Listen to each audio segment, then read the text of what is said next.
Our first case of coronavirus broke on Friday night. A strange thing happened. Is it strange? I don't know. We'll ask our guests. Queues started to build up at supermarkets, and within a short time, the shelves were cleared out of hand sanitizer, face masks, loo roll, you name it. Why, despite repeated reminders from health officials that there was no need to freak out, did we turn out in such high numbers? AUT's Dr. Jessica Vredenburg joins us now. Dr. Vredenburg, it's so nice to have you here.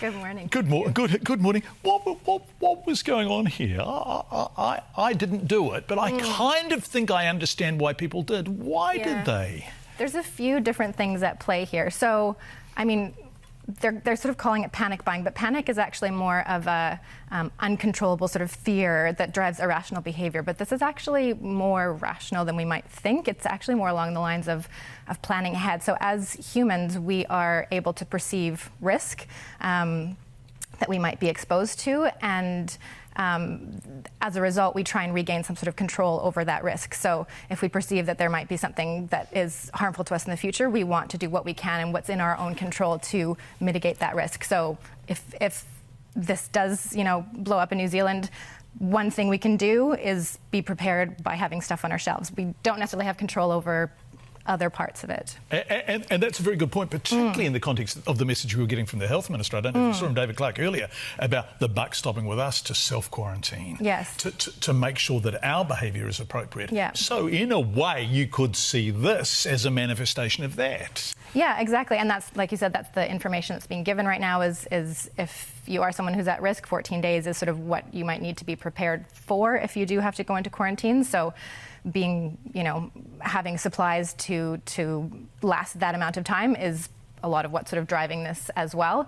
But it is still, there's some uncertainty about what is actually going to happen. So when you have uncertainty kind of compounded with heightened emotional states, that sort of also impacts. And we are just generally, as humans, we are community sort of focused. So there's a little bit of, it's a terrible term, but herd sort of behavior or groupthink. So, if you see others doing it or it's, being shown all over media that everything's empty, well, I better do it as well because clearly... I don't want to miss out. Exactly. And then there's the scarcity as well. So that's the other thing that might drive slightly more urgent responses is if I can't get what I think I need. So this is a very good point. So a series of dominoes are falling, and one of the dominoes is that people see the pictures of empty shelves and think, God, I better go and get some stuff before my supermarket. Yes. Okay.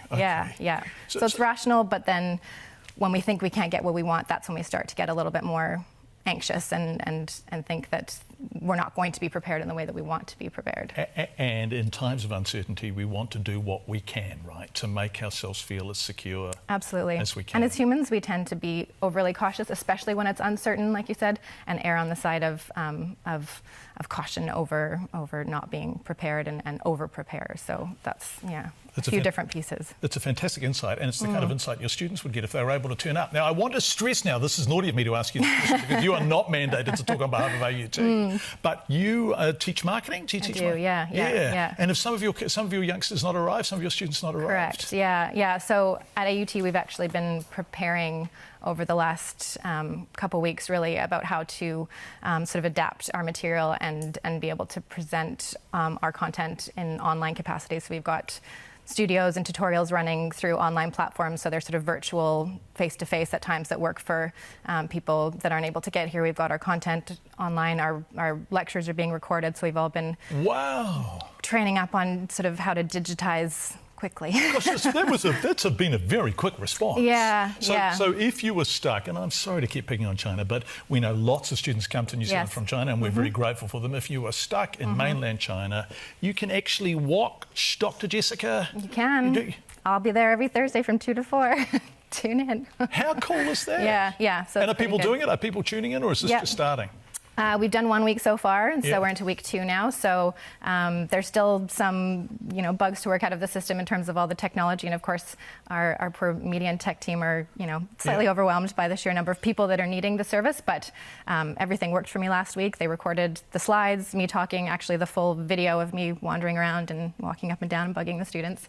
So yeah, people that aren't able to get here can. And if there is the event of needing to be quarantined, should things get worse, people can do it we from can home. Continue to do that as well and deliver through digital platforms. So we've had to be quite agile Super agile, super fast. Go AUT. Dr. Jessica Vrendenberg, thank you so much for coming in this morning. Thanks a lot. And congratulations on your agility. Yeah. That's one positive about this, isn't it? Is that people will be adapting and coming up with new ideas which we will use going forward as well. I mean, you can retain the right to do that in the future, can't you? It's definitely pushing where we're wanting to go anyways in terms of being more online, more digital, but we've had to do it quick.